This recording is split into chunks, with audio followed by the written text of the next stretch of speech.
The buzz in the street was like the humming of flies. Photographers stood massed behind barriers patrolled by police, their long-snouted cameras poised, their breath rising like steam. Snow fell steadily onto hats and shoulders. Gloved fingers wiped lenses clear.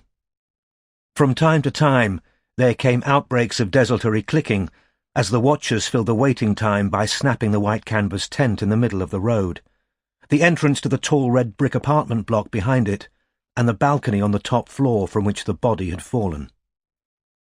Behind the tightly packed paparazzi stood white vans with enormous satellite dishes on the roofs, and journalists talking, some in foreign languages, while soundmen in headphones hovered. Between recordings, the reporters stamped their feet and warmed their hands on hot beakers of coffee from the teeming cafe a few streets away.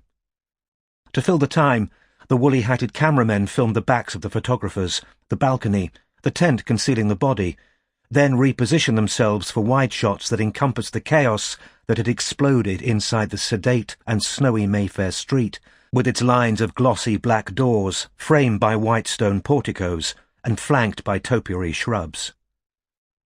The entrance to number 18 was bounded with tape. Police officials, some of them white-clothed forensic experts, could be glimpsed in the hallway beyond. The television stations had already had the news for several hours. Members of the public were crowding at either end of the road, held at bay by more police. Some had come on purpose to look, others had paused on their way to work. Many held mobile telephones aloft to take pictures before moving on. One young man, not knowing which was the crucial balcony, photographed each of them in turn, even though the middle one was packed with a row of shrubs, 3 neat, leafy orbs, which barely left room for a human being.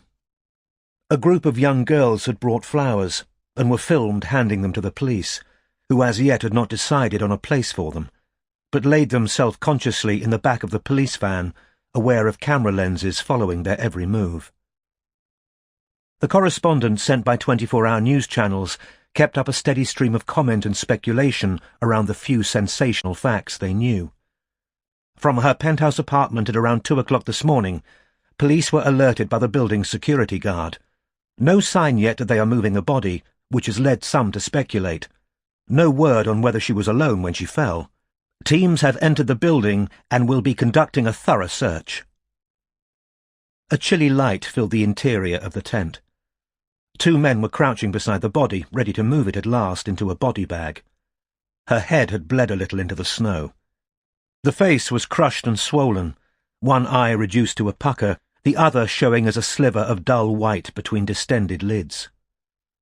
When the sequin top she wore glittered in slight changes of light, it gave a disquieting impression of movement, as though she breathed again or was tensing muscles ready to rise. The snow fell with soft fingertip plunks on the canvas overhead. "Where's the bloody ambulance?" Detective Inspector Roy Carver's temper was mounting. A paunchy man with a face the colour of corned beef, whose shirts were usually ringed with sweat around the armpits, his short supply of patience had been exhausted hours ago. He had been here nearly as long as the corpse. His feet were so cold that he could no longer feel them, and he was light-headed with hunger.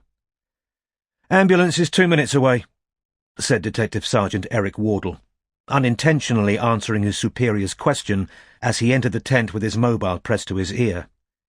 "Just been organising a space for it." Carver grunted. His bad temper was exacerbated by the conviction that Wardle was excited by the presence of the photographers. Boyishly good-looking, with thick, wavy brown hair now frosted with snow, Wardle had, in Carver's opinion, dawdled on their few forays outside the tent. "At least that little shift once the body's gone," said Wardle, still looking out at the photographers. "They won't go while we're still treating the place like a fucking murder scene," snapped Carver. Wardle did not answer the unspoken challenge. Carver exploded anyway. "The poor cow jumped. There was no one else there. Your so-called witness was coked out of her—" "It's coming," said Wardle. And to Carver's disgust, he slipped back out of the tent to wait for the ambulance in full sight of the cameras.